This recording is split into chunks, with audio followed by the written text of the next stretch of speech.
Patience helps to solve problems at the right time. Although this sometimes obliges us to endure great pressure. When you're doing the right thing and people don't believe in you, don't take their insults and their bad words to your heart. If you know what you're doing is true, then never stop. Be patient with yourself and believe.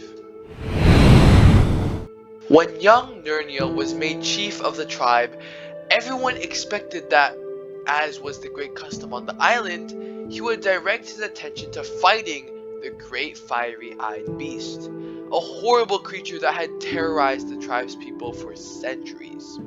Nernio had promised to slay the beast, and though he was a good fighter, he seemed no better than the others who had previously perished in the attempt.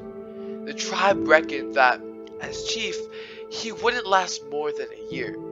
This was about the time needed to train and prepare a band of warriors prior to ascending the volcano summit where their horrendous enemy lived. And once they got there, no matter how strong or how brave they were, all the warriors would be annihilated within a couple of hours. However, nothing was done. Nernio didn't train any fighters. Nothing out of the ordinary was done. No new assault tactics were devised. When summer came, the time the monster attacked most frequently, engulfing all flames from his fiery eye, all the tribe did was move their village. Everyone looked worryingly and insistently at Nernio. They demanded that he fight, that he do something, that he should be brave and fulfill the destiny of a chief. But Nernio simply said, "I shall defeat the beast, but now is not the time." And so the years passed by, and Nernio became an old man. And though they respected him as their chief, and his strategy of moving their village around the island had saved many lives, all the people believed he was a coward. Yet, just when no one expected it, Nernio finally assembled a squad of fighters. He announced this suddenly, without warning, on a cold winter night. Snow was rare on the island, but now it blanketed the ground, and the band of warriors had to march out barefoot, with frozen feet.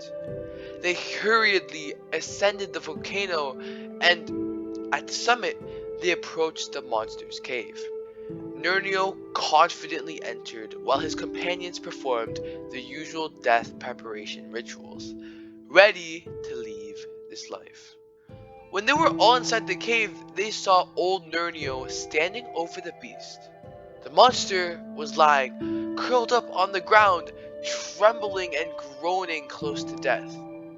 Nernio and his warriors easily took the creature prisoner. On arriving back at the village, everyone wanted to hear about Nernio's fight with the monster. Not even the tiniest of baby was absent when Nernio began telling his story. "I never intended to fight against something so terrifying, and nor did I do today," he said, filling all with surprise and expectation. He continued, "Did none of you notice that the beast would never attack during the worst days of winter? Or that, after an especially cold spell, his fire was never very strong, nor his attacks very damaging?